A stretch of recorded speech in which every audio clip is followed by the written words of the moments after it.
എല്ലാവർക്കും നമസ്കാരം. ഈ വീഡിയോയിൽ തമിഴ്നാട് ഇന്ന് നടത്തിയ 17 പ്രധാന പ്രഖ്യാപനങ്ങളെക്കുറിച്ചാണ് നമ്മൾ സംസാരിക്കാൻ പോകുന്നത്.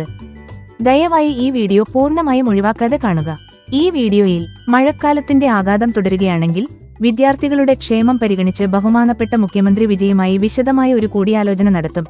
ആ കൂടിയാലോചന യോഗത്തിനു ശേഷം മാത്രമേ ആശുപത്രികളിലേക്കുള്ള വൈദ്യുതി അളക്കാൻ വൈദ്യുതി മീറ്ററും വേനൽക്കാല ചൂടിന്റെ കാഠിന്യം അടിസ്ഥാനമാക്കി സ്കൂളുകൾ തുറക്കുന്ന തീയതി മാറ്റിവെക്കാൻ ഉദ്യോഗസ്ഥരും വൈദ്യുതി ബോർഡ് ഉത്തരവിട്ടിട്ടുള്ളൂ. കഴിഞ്ഞ കുറച്ച് ദിവസങ്ങളായി ആശുപത്രികളിലും വൈദ്യുതി തടസ്സം നേരിടുന്നതായി പരാതികൾ ലഭിച്ചിട്ടുണ്ട്. രോഗികളുടെ ദുരിതം തടയാൻ മെയ് മാസത്തേക്കുള്ള കലഞ്ഞർ മകളിർ പദ്ധതിക്കായി കാത്തിരിക്കുന്ന സ്ത്രീകളുടെ ബാങ്ക് അക്കൗണ്ടുകളിലേക്ക് പ്രതിമാസ അലവൻസ് 1000 രൂപ തമിഴ്നാട് വൈദ്യുതി ബോർഡ് നേരിട്ട് ക്രെഡിറ്റ് ചെയ്തിട്ടുണ്ട്. വളരെക്കാലമായി കാത്തിരുന്ന അവരുടെ അഭ്യർത്ഥന സർക്കാർ അംഗീകരിച്ചത് ഈ സ്ത്രീകളിൽ വലിയ സന്തോഷത്തിനും കാരണമായി. നാലാമത്തെ മുന്നറിയിപ്പ് മെയ് 25-ന് ചെന്നൈയിൽ ഇന്ന് 104 ഫാരൻഹീറ്റ് താപനില രേഖപ്പെടുത്തും. 2 ദിവസത്തിനു ശേഷം തമിഴ്നാട്ടിൽ താപനില ക്രമേണ കുറയുമെന്നും പലയിടത്തും ചൂട് 100 ഡിഗ്രി ഫാരൻഹീറ്റ് കവിയുമെന്നും തമിഴ്നാട്ടിലെ കാലാവസ്ഥാ പ്രവചനം പ്രവചിക്കുന്നു. അഞ്ചാമത്തെ മുന്നറിയിപ്പ് ആഫ്രിക്കൻ രാജ്യങ്ങളിൽ അതിവേഗം പടരുന്ന എബോള വൈറസിനെക്കുറിച്ച് ലോകമെമ്പാടും ആശങ്ക വർദ്ധിച്ചുവരികയാണ്. ഇന്ത്യയിൽ ഇതുവരെ അത്തരമൊരു പകർച്ചവ്യാധി ഉണ്ടായിട്ടില്ലെന്ന് കേന്ദ്ര ആരോഗ്യ കുടുംബക്ഷേമ മന്ത്രാലയം അറിയിച്ചു. എന്നിരുന്നാലും അതേസമയം നിലവിൽ താമസിക്കുന്നതോ ആ രാജ്യങ്ങളിൽ യാത്ര ചെയ്യുന്നതോ ആയ ഇന്ത്യക്കാർ രാജ്യത്തെ ആരോഗ്യ അധികാരികൾ പുറപ്പെടുവിച്ച മാർഗനിർദ്ദേശങ്ങൾ കർശനമായി പാലിക്കുകയും വ്യക്തിഗത സുരക്ഷയും ആരോഗ്യ മുൻകരുതലുകളും പാലിക്കുകയും വേണം. തമിഴ്നാട്ടിലുടനീളമുള്ള 7240 സ്കൂളുകളിൽ പ്രാഥമിക വിദ്യാഭ്യാസ അവകാശ നിയമപ്രകാരം അപേക്ഷിച്ച 2,51,537 വിദ്യാർത്ഥികളിൽ 82,888 വിദ്യാർത്ഥികൾക്ക് സീറ്റുകൾ അനുവദിച്ചതായി വിവരം ലഭിച്ചു. ചില വിദ്യാർത്ഥികൾ ഒന്നിലധികം സ്കൂളുകളിൽ തിരഞ്ഞെടുക്കപ്പെട്ടതിനാൽ നിലവിൽ പുറപ്പെടുവിച്ച എല്ലാ പ്രവേശന ഉത്തരവുകളും ഏകീകരിക്കുന്നതിനുള്ള പ്രവർത്തനങ്ങൾ നടന്നുവരികയാണ്.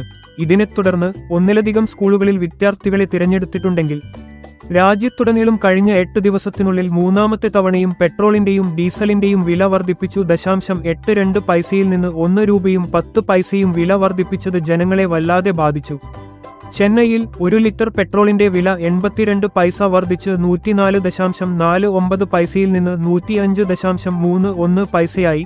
1 ലിറ്റർ ഡീസലിന്റെ വില 87 പൈസ വർദ്ധിച്ച് 96.11 പൈസയിൽ നിന്ന് 96.98 പൈസയായി.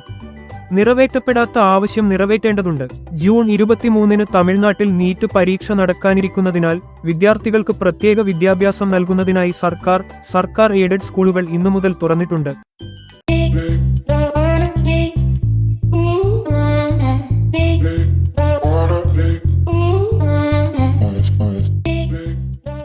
ജൂൺ 15 വരെ തുടരുന്ന ഈ പ്രത്യേക വിദ്യാഭ്യാസ ക്ലാസുകൾ രാവിലെ 9 മുതൽ വൈകുന്നേരം 4:30 വരെ നടത്താനും തമിഴ്നാട് സർക്കാർ ഉത്തരവിട്ടിട്ടുണ്ട്. വേനൽക്കാല സ്കൂൾ ദിവസങ്ങളിൽ വിദ്യാർത്ഥികൾക്ക് ആവശ്യത്തിന് കുടിവെള്ളവും പോഷകസമൃദ്ധമായ ഉച്ചഭക്ഷണവും ലഘുഭക്ഷണവും നൽകാൻ സ്കൂൾ വിദ്യാഭ്യാസ വകുപ്പ് കർശന ഉത്തരവുകൾ പുറപ്പെടുവിച്ചിട്ടുണ്ട്. മൺസൂൺ സീസണിനായുള്ള സർക്കാരിന്റെ തയ്യാറെടുപ്പുകളുടെ ഭാഗമാണ് സർക്കാരിന്റെ ഈ അടിയന്തരവും വ്യവസ്ഥാപിതവുമായ മുന്നറിയിപ്പുകൾ. ബംഗാൾ ഉൾക്കടലിൽ ഒരു അന്തരീക്ഷ ചംക്രമണം കാരണം കനത്ത മഴ ഉണ്ടാകുമെന്ന് കാലാവസ്ഥാ പ്രവചനം പറയുന്നു. ദക്ഷിണ ഉൾക്കടലിലും തൊട്ടടുത്തുള്ള മധ്യ ബംഗാൾ ഉൾക്കടലിലും ഏകദേശം 3.1 കിലോമീറ്റർ മുതൽ 5.8 കിലോമീറ്റർ വരെ അന്തരീക്ഷ ചംക്രമണം നിലനിൽക്കുന്നു.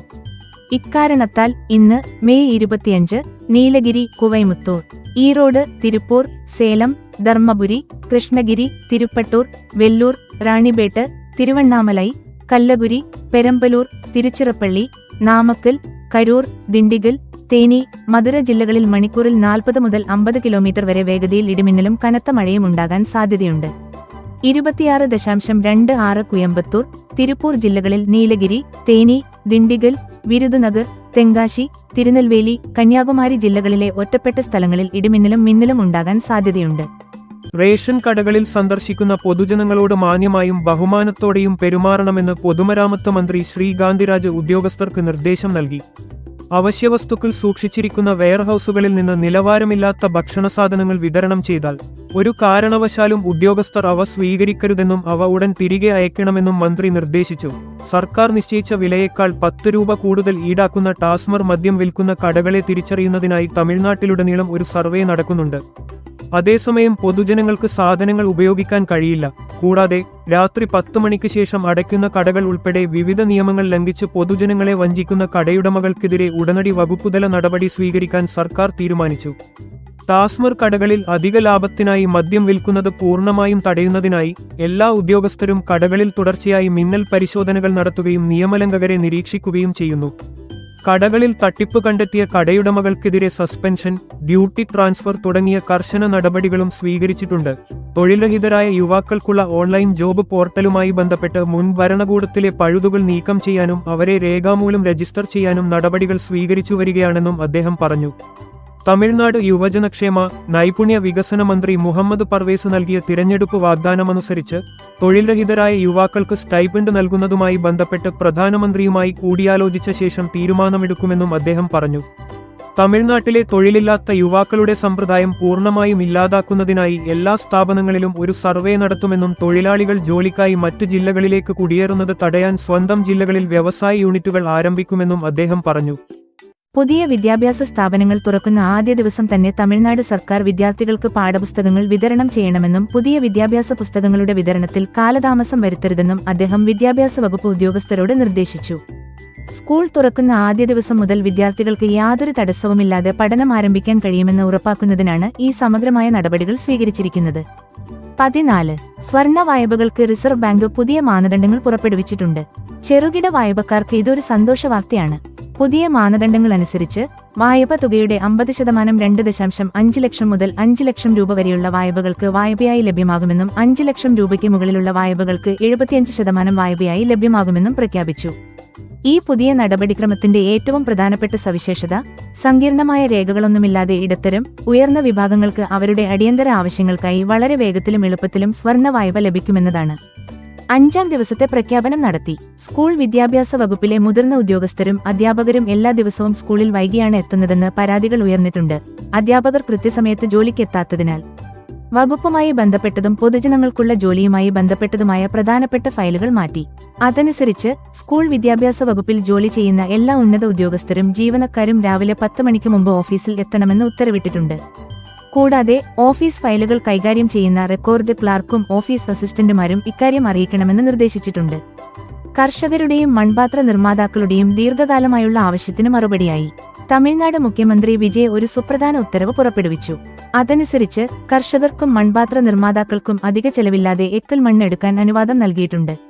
ഈ ഉത്തരവ് പൊതുജനങ്ങൾക്ക് അവരുടെ സ്വകാര്യ ഗാർഹിക ആവശ്യങ്ങൾക്കായി എക്കൽ മണ്ണ് എടുക്കാനും അനുവദിച്ചിട്ടുണ്ട്. ഈ ഓഫർ പ്രയോജനപ്പെടുത്താൻ ആഗ്രഹിക്കുന്ന യോഗ്യരായ വ്യക്തികൾക്ക് തമിഴ് ഹരാസിന്റെ ഔദ്യോഗിക വെബ്സൈറ്റ് സന്ദർശിക്കാം. പുതിയ അധ്യയന വർഷത്തേക്കുള്ള വിദ്യാർത്ഥികളുടെ പ്രവേശനം തമിഴ് ഹിന്ദു സമയ അരനിലൈറ്റ് ദുരൈയുടെ കീഴിൽ ചെന്നൈയിലെ കീഴിൽ വടബനാലിയിൽ നടക്കുന്ന ഒടുവർ പരിശീലന സ്കൂളിലാണ് നടക്കുന്നത്. മതപരമായ പ്രവർത്തനങ്ങളിലും തമിഴ് ആരാധനയിലും താൽപ്പര്യമുള്ളവരും ഈ ഒടുവർ പരിശീലനത്തിൽ ചേരുന്നവരുമായ 14 മുതൽ 24 വയസ്സുവരെ പ്രായമുള്ള വിദ്യാർത്ഥികൾക്ക് പ്രതിമാസം 1000 രൂപ പ്രതിമാസ സ്റ്റൈപ്പൻഡ് നൽകുമെന്ന് അരനുലൈത്തുറൈ വകുപ്പ് അറിയിച്ചു. ഇതിനുള്ള അപേക്ഷാ ഫോമുകൾ hrce.ngv.in എന്ന ഔദ്യോഗിക വെബ്സൈറ്റിൽ നിന്ന് ഡൗൺലോഡ് ചെയ്യാം. ഈ വിദ്യാർത്ഥി പ്രവേശനത്തെയും പരിശീലനത്തെയും കുറിച്ചുള്ള കൂടുതൽ വിവരങ്ങൾക്കോ സംശയങ്ങൾക്കോ 8939083753 എന്ന നമ്പറിൽ ബന്ധപ്പെടുക.